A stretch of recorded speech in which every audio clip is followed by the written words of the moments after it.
안녕하세요. 사회학과 1학번 박성남이라고 합니다. 제가 좀 긴장을 많이 해서 좀 떠는 점 이해 좀 부탁드리고요. 몇 가지 여쭤보겠는데, 일단 저 아까 교무처장님께서 이제 뭐 80년대부터 학부제 실험이 실패했는데 왜 실패했는지에 대해서는 뭐 생각해 보시라라고 답변해 주셨잖아요. 근데 제가 궁금한 거는 일단 지금 학부, 학사구도 선진화 계획에서의 핵심은 사실은 이제 학부제와 유사한 것으로 보이는 전공 선택제라는 어떤 덩어리가 커진 규모인 것이고, 왜 80년대 이후로부터 학부제 실험 실패해 왔는데 그 경험 속에서도 중앙대학교는 왜 그것을 반복하려고 하는지가 사실 첫 번째 질문이고요. 그다음에 두 번째 질문은, 그럼 이제 학부제와 아까부터 계속 다르다는 걸 강조하시고, 그다음에 아까 뭐 저희 기획수장께서도 뭐 PPT까지 따로 하셨는데 사실 뭐가 다른지 잘 모르겠어요. 뭐 예를 들어서 뭐 아까 뭐 레인보우 글씨기, 뭐 각종 아까 영어 이런 거 나왔는데 그러면은 지금 당장 할 수 있는 거거든요. 사실 꼭 전공 선택제로서의 대규모 전환이 없더라도 지금 할 수 있는 뭐 중앙대학 발전을 위해 필요한 것들, 그런 것은 충분히 저희가 수용할 수도 있고 교수님도 수용하실 거예요 아마. 근데 어쨌거나 지금 학부, 학사고 선진화 계획의 핵심은 학령 인구가 감소되고 있고, 거기에 따라서 정원을 감축해야 하고, 그 정원 감축의 효율적인 방안이라고 학교가 제시한 것이 어떤 본질적으로는 학부제와 크게 다르지 않은 선택의 것인데, 문제는 그 학부제가 지금 중앙대학교에 어떤 파란을 끌고 왔었느냐. 2009년, 2010년 대규모 구조조정 당시에 폐과하기로 했던 학과들 뭐 학부제로 묶었죠. 대표적인 게 2013년에 폐과됐던 뭐 아시아문화학과의 민속학과, 그 다음에 여러 가지 복지학과들. 학부제와 다르다고 말씀하시는데 학생들 입장에서 사실 학교를 그렇게 저희가 신뢰할 수 있는 상황인지도 사실 궁금하거든요. 뭐 학부제 전환이 계속 실패해 왔는데 그걸 반복하는 이유도 모르겠을 뿐더러 학령인구 감소에 따른 학교 정원을 감축해야 하는 마당에 새로 등장한 학부제, 그다음에 거기서 뭐 배려하겠다, 뭐 이중도 뭐 어쩌고저쩌고 하겠다는 것들이 사실상은 폐과로 의미하지 않는 것이 사실 잘 모르겠고, 그 다음에 또 문제가 되는 점이 뭐냐면, 그럼 지금 이 선진화 계획을 짰는데 아까 총장님 말씀하시기에 이제 엑센추어라는 컨설팅 회사가 같이 하셨다고 말씀하셨는데, 이 회사가 되게 재밌는 회사예요. 2009년, 2010년 중앙대학교 대규모 구조조정 당시에 엑센추어 컨설팅 업체가 제시했던 구조조정안들 아마 인터넷 검색해보시면 나올 텐데 볼만하거든요.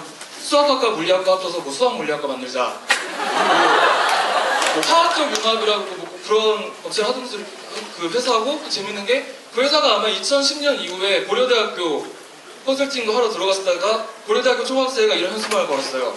우리가 중앙대학교 한 줄 알아? 나는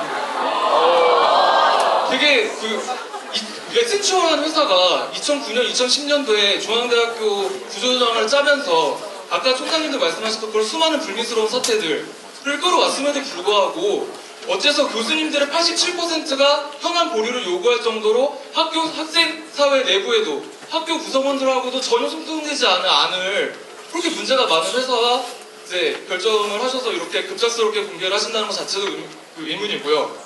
그다음에 사실 이 문제는 이제 절차의 문제와도 연결될 수 있겠죠. 뭐 아까 이제 학생처장님 그 교무처장님이신가요? 기획처장님이시네요. 아까 연극학과에서 예술대 평가시표 얘기할 때 안성캔 설명회에서 학생들이 동의했다라고 하시는데, 학우 여러분 아시겠지만 이 자리는 저희가 그 계획안에 동의한다고 나온 자리가 아니죠. 어떤 자료가 있는지, 어떤 절차로 이게 정해졌는지, 이게 앞으로 어떻게 되는지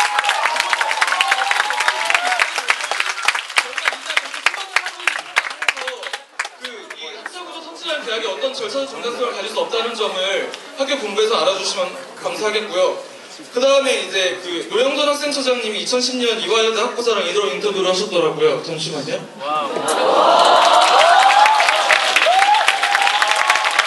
중앙대 노영돈 교수 도구동문학과는 학과 통폐합은 기초학문 간 경계를 허물고 학제 간 소통이 원활해진다는 측면에서는 바람직하나 학문의 특수성이 무시되는 측면도 있다며, 진정한 통섭은 개별 학문에 대한 전문성이 전제돼야 이루어질 수 있을 것이라 말했다. 제가 처장님을 비난하거나 혹은 처장님이시기 전에 하셨던 말씀과 처장님 되신 다음에 말씀 달라진 거에 대해서 제가 비난하고자 하는 것이 아니라 궁금한 거예요. 아까 통섭, 통합, 융합, 유기적인 어떤 정원 변동 여러 가지 말씀하셨지만 사실 그런 것들은 그 기초 학문 간의 특수성과 전문성이 충분히 고려될 때 가능한 게 아니냐는 거죠. 그러한 되게 기본적인 상식적인 혹은 지금의 그 학문체계라는 것이 유지되어 온 수천 년간 유지되어 온 학문체계인 거잖아요. 그런 것들이 단기간에 몇 년 동안 어떤 뭐 학생들의 선택에 따라서 융복합하겠다는 것에 대해서 저희가 어떻게 이해할 수 있는지에 대해서 답변 부탁드립니다.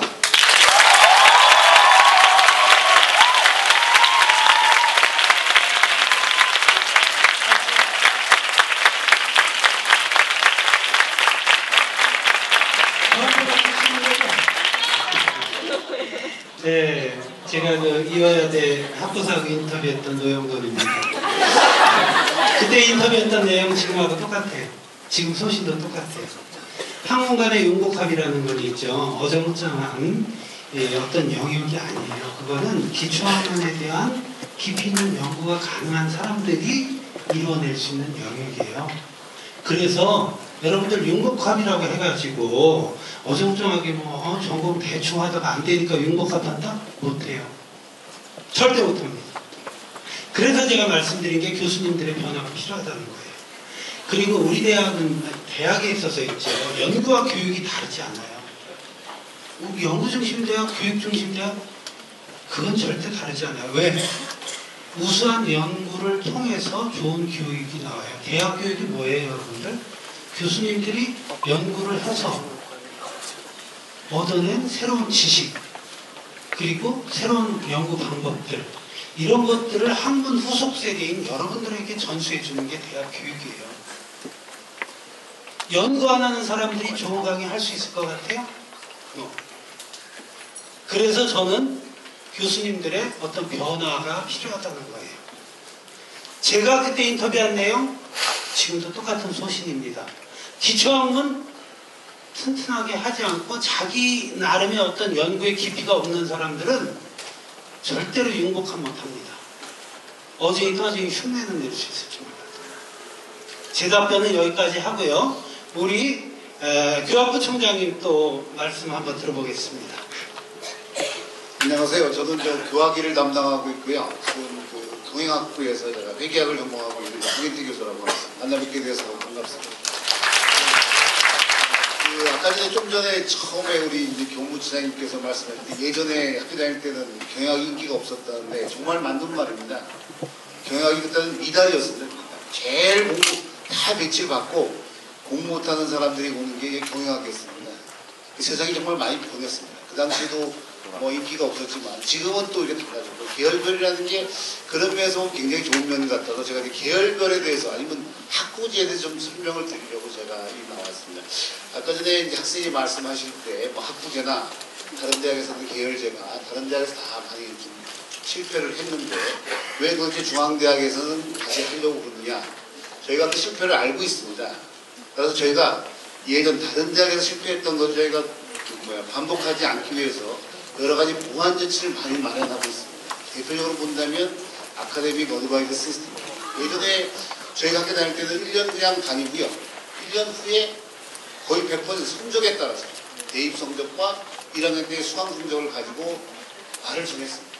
그러니까 단지 전공이 1년 연기된 것 이외에는 아무런 차이가 없었습니다. 사실. 1학년 때 그냥 뭐 국어 듣고 영어 듣고 이러다 보면 전공을 했기 때문에 전공이 뭔지, 경영학이 뭔지 경영에 대해서 한 번도 듣지 않고 경영학을 선택을 했습니다. 밀려서 성적이 모자라서 할 수 없이 경영학을 갔거든요. 저희는 그렇지 않습니다. 그래서 우리가 보시다시피 저희는 1년이 아니라 1년 반, 3학기를 듣고 선택을 하면서 그런 걸 보완하기 위해서 아카데믹 어드바이저 시스템을 두고 또 CA 세미나를 둬서 단순히 그것만 두면 아무래도 학생과 교수님들이 책임감을 갖기 어렵습니다. 그래서 학점도 보시다시피 0.5학점씩을 부여해서 교수님도 책임감을 가지고 또 학생도 책임감을 가지고 서로 전공 탐색하는 기간을 갖는 그런 시간을 갖는 거죠. 학점도 부여하고 기간도 우리가 한 학기를 더 연장하고 있고 그런 것이 있고요. 또 저희가 보면 또 계열별이라는 거 여러분들 보시면 뭐 전공 뭐 또 과업 써지는 이런 거에 걱정을 많이 합니다. 근데 사실 살다 보면 예를 들어가지고 자기과 출신을 만난다는 것은 정말 우리나라에서 정말 드문 일입니다. 그나마 다행인 것은 중앙대학 출신 만나는 것은 그나마 좀 가능한 일입니다. 그러니까 여러분들이 사실 사귀어야 되는 대부분의 분들은 중앙대학교 출신입니다. 뭐 자기 대학과 과 당연히 중요하죠. 당연히 중요하지만 좀 더 이제 시야를 넓혀서 우리가 중앙대학교 생들 자기의 모든 동료로 삼고 모두의 선배로 삼고 후배로 삼고 이 사귀는 그런 개념이 굉장히 중요합니다. 또 하나 우리가 이제 계열별의 특징이라는 것은 아까 보시다시피 사실 그 뭐 CAU 우리가 그 레인보우 시스템 같은 것도 마찬가지입니다. 실제로 보면 학생들을 그냥 가만히 놔둬서는 이 격심한 이 취업 시장에서 성공하기가 굉장히 어렵습니다. 그래서 학생들을 취업에 잘 리드할 수 있게 해서 우리 아카데믹 어드바이저라든지 또 우리가 취업에 관련된 것도 학점을 구해서 여러분들 잘 리드를 해서 적성에 맞는 과도 가고 또 아까 말씀드린 바와 같이 저희가 전공을 선택할 때도 학점에 의해서만 선택하지 않습니다. 아카데믹 어드바이저가 추천서를 쓰고 또 그 사람이 과목을 어떤 걸 전공할 보고 모든 걸 종합적으로 평가하는 것이기 때문에 아까 말씀드린 바와 같이 저희가 예전에 했던 학부제, 예전에 했던 계열제 이런 것과도 다릅니다. 또 보시던 바와 같이 저희가 정원도 학부제나 계열제 같은 건 정원이 거의 정해져 있습니다. 그래서 저희 정원은 120% 내에서 플렉서블 하게 함으로 인해가지고 대부분의 많은 학생들께서 자기가 원하시는 어릴 때부터 그래서 공부하고 싶으셨던 그 공부에 자기가 가고 싶었던 그런 직장을 가기 위해서 직업을 얻기 위한 그런 걸 서포트하는 시스템을 나름대로 많이 갖고 있습니다. 좀 다른 것이기 때문에 어떻게 저희가 그 실패를 모르겠습니다. 다른 것을 잘 보완을 해서 학생 여러분들께서 정말 원하는 그런 전공을 하시고 원하는 직업을 가질 수 있도록 정말 하기 위한 하나의 고민의 그러한 그 작품이라고 잘 생각을 해주시면 너무 감사하겠습니다. 이상 마치겠습니다. 잠깐만요. 여러분들 아까 여러분들한테 질문 던진 우리 교무처장님께서 한번 가보시죠.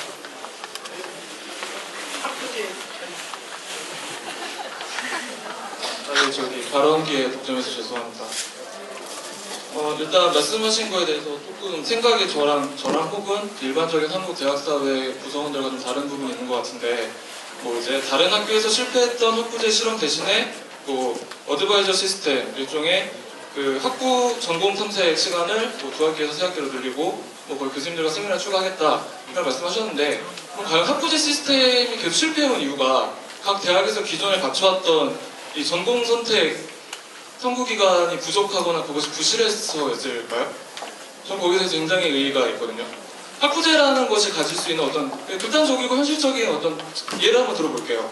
예를 들어서 이제 학부 선진화 계획이 됐잖아요. 그래서 뭐 경영학과를 포함해서 소위 얘기하는 일부 인기학과들 120%를 갈 수 있다고 열어놨고 뭐 계열로 들어와서 당신이 열심히 하면 받을 수 있다라는 생각 이제 그런 식으로 대대적인 신입생 모집을 해요.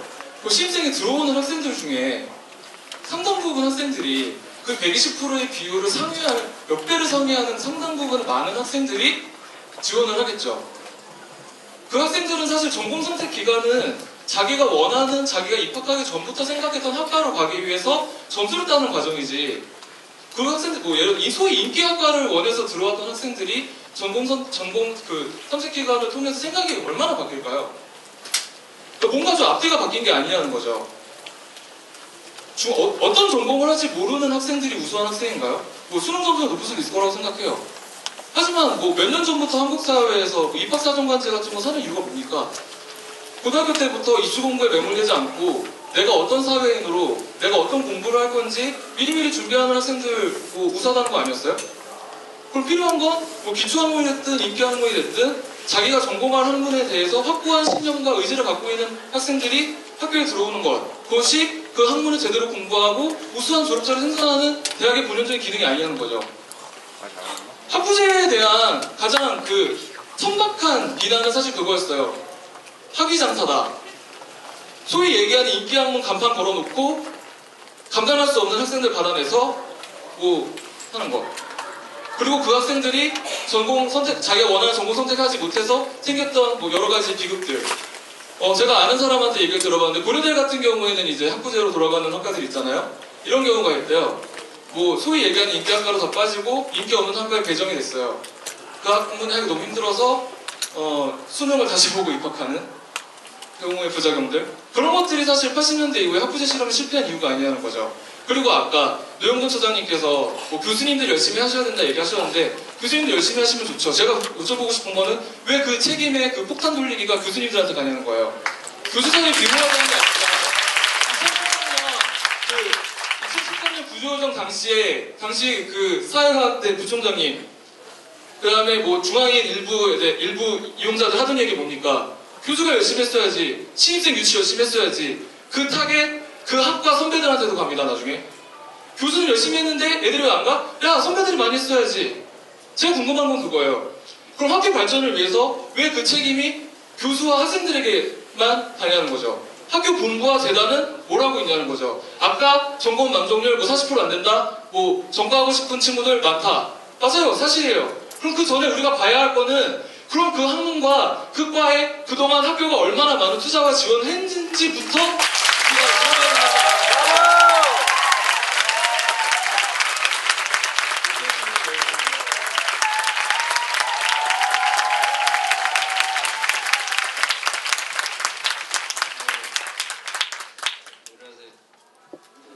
발언하기 힘들었을 텐데 좋은 지적해 주셔서 감사합니다.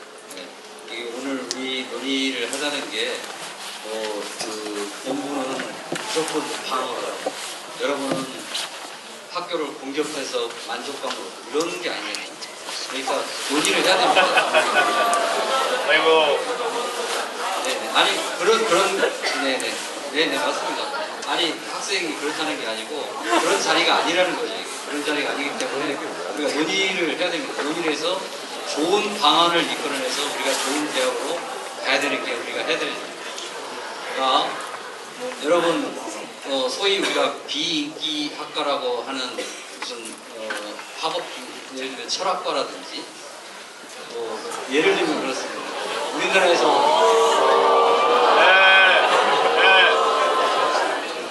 제가 국문과니까 제가 국문과 예를 들겠습니다.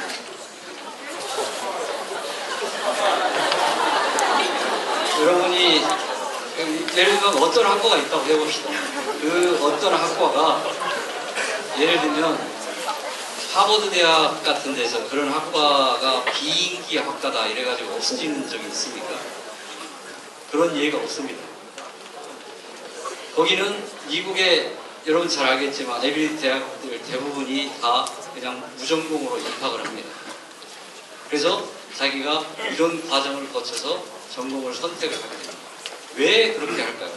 여러분이 혹여 내가 경영학과라고 하는 인기학과에 진학을 하기 위해서 들어왔는데 공부를 하다 보니까 내가 생각했던 것과 다른 사람이 굉장히 많아요.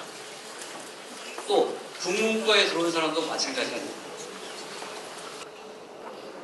여러분이 원하는 예를 들면 국문과에 들어와서 또 경영학과에 가고 싶어하는 사람도 있어요. 우리가 이렇게 모든 학생들의 요구를 예를 들면 다 무전공으로 뽑아서 너는 어떤 학과든지 갈 수 있다 이렇게 우리가 수용할 수 있을 정도로 학교가 이 어떤 능력이 수용 능력이 다 되면 좋겠지만 현실적으로는 그렇지 못합니다. 그렇기 때문에 우리가 단과대학 차원에서라도 학생의 선택권을 좀 넓혀주자 하는 측면이고요. 학부제가 왜 그동안 정부에서 계속 80년대부터 시도를 해왔는데 지금까지 잘 안 되게 됐느냐 하는 거는 여러 가지 요인이 많이 있습니다. 제가 아까 여러분에게 질문을 드리면 이걸 한두 가지로 말하기가 굉장히 어렵기 때문에 그렇습니다. 하지만 방향은 뭐냐? 방향은 그렇게 하는 게 맞아요. 들어와서 여러분들이 뭔가를 내가 대학에 대해서 알고 전공에 대해서 알고 사회에 대해서 알고 고등학교 때 몰랐던 많은 것들을 여러분이 배우고 난 다음에 기초적인 것들을 배우고 난 다음에 선택을 하는 것이 훨씬 고등학교 때 선택하는 것보다 여러분에게 더 많은 것을 가져다 줄 수 있기 때문에 정부를 비롯한 많은 사람들이 이런 제도를 하려고 합니다. 그런데 이런 제도가 잘 안 되는 이유가 있습니다. 왜 잘 안 되냐면 가장 큰 이유는 저도 국문과 학생이지만 우리가 가지고 있는 내 국문과 교수지만 우리 국문과에 들어오는 학생들을 중심으로 내가 생각을 하지 우리 중앙대학교를 중심으로 생각을 해본 적이 거의 없습니다. 내가 학교 이름 맡기 전에는. 아마 여러분도 다 마찬가지일 겁니다. 그렇기 때문에 우리가 학과가 갖는 폐쇄성이 굉장히 커요. 생각보다 큽니다. 이 학과가 갖는 폐쇄성 때문에 우리가 새로운 전공들을 만들거나 하기가 얼마나 어려운지 예를 단적으로 하나 들어드리겠습니다. 우리가 올해 산업보안학과라는 걸 만들었어요. 근데 이 산업보안학과가 굉장히 정부에서 지원을 많이 해주는 학과입니다. 그런데 소위 우리보다 더 좋다고 하는 학과에다가 이거를 제안을 했어요. 그런데 그 학교에서 이걸 받아들이지 못했습니다. 왜 받아들이지 못했을까요? 그 정원을 40명을 뺄 수가 없습니다. 뺄 수가. 정원 40명. 예를 들면 국문과에서 2명, 수학과에서 3명, 뭐 영문과에서 몇 명 이렇게 다 해서 40명을 만들어야 되는데 어떤 학과에서도 학과제로 운영하는 한 이 40명의 정원을 빼지 못해요. 새로운 전공을 만들 수가 없습니다. 그럼 어떻게 해야 될까요? 지금 있는 우리가 정원 학과를 그대로 유지하면서 앞으로 수십 년 동안 사회 변화와 예면하고 100년 동안 수십 년 동안 나가야 될까요? 그거는 아니지 않습니까? 그래서 모든 80년대부터 정부가 이런 거를 이해를 해서 이게 학부제로 가서 뭔가 정원의 탄력성을 갖고 학생들도 전공 선택을 대학에 와서 할 수 있도록 유도를 하고 이런 방식으로 해온 겁니다. 그런 거지 학교가 여러분 생각을 해보세요. 이런 전공 제도, 이 전공 선택제 제도를 왜 만들겠습니까? 학과제보다는 전공 선택제를 만들려고 하는 이유가 뭐겠어요? 교수를 괴롭히기 위해서, 교수를 비난하기 위해서, 학생들을 괴롭히기 위해서. 왜 하겠습니까? 이게 방향이기 때문에 그렇습니다. 이게 방향입니다.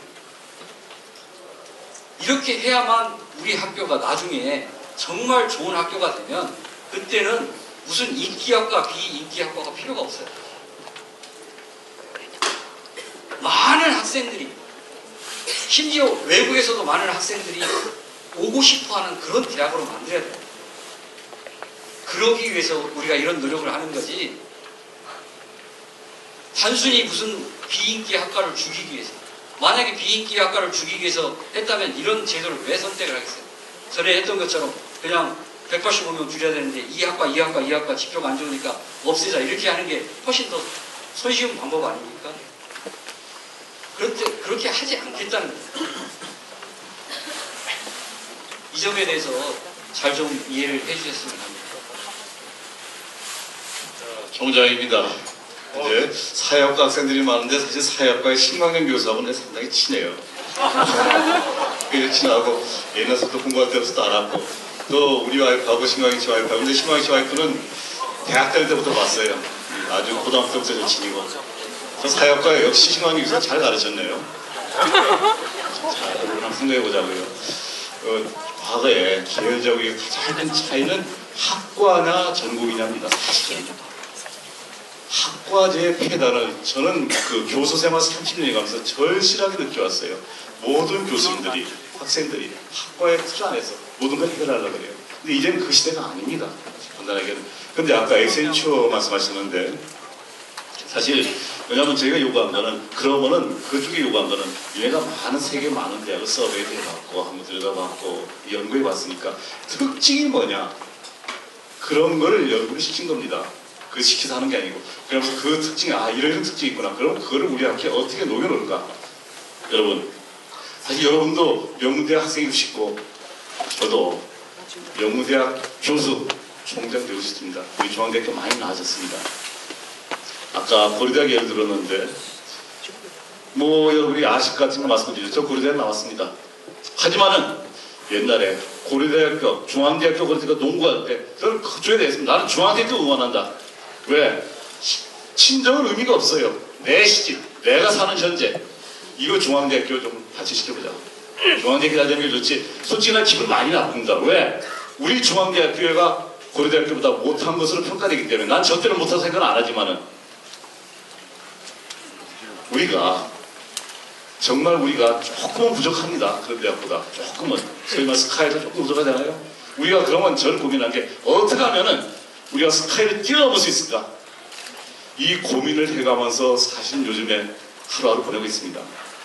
그러면서 아까 말씀드린 가장 이래저래 학과제하고 전공제의 차이가 가장 큰 차이고, 또 전공제를 하면서 어떻게 하면 학생들한테 그 융통성 있게 융합과 통섭의 시스템을 가르쳐가지고 시대가 요구하는 창의 인재를 배출할까?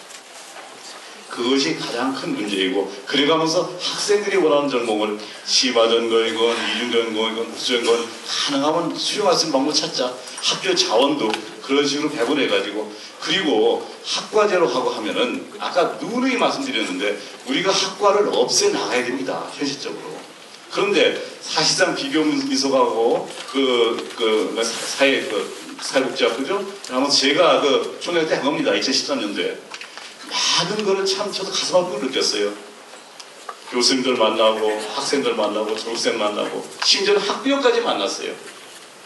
그래서 이거는 있던 저 자체를 없애버리면은 이런 문제가 생기는 거다. 그러면은 이게 전공 시스템을 해가지고 좀 더 교수님들이 많은 교수님들이 하루 생각해서 이 30명 40명이 내 학생이 아니라 중앙대학교 작게는 단과대 학생, 넓게는 중앙대학교 전체 학생이 내 학생이다. 내가 이 학생들한테 뭔가 의미 있는 교육을 좀 해야 되겠다. 그 연구는 다방면의 교수들이 같이 연합해서 융합적 연구를 해보는 것이 좋겠다. 그리고 그게 시대적 흐름이다. 그런 거를 조사하고 하는데 에센츄얼 연구원은 우리가 초빙해가지고 그런 걸 도움을 받았지 거기서 하라는 대로 한 건 아닙니다. 그리고 여러분, 학생 여러분, 우리 열심히 노력해가지고 중앙대학교 이제 100주년 3년 남았습니다.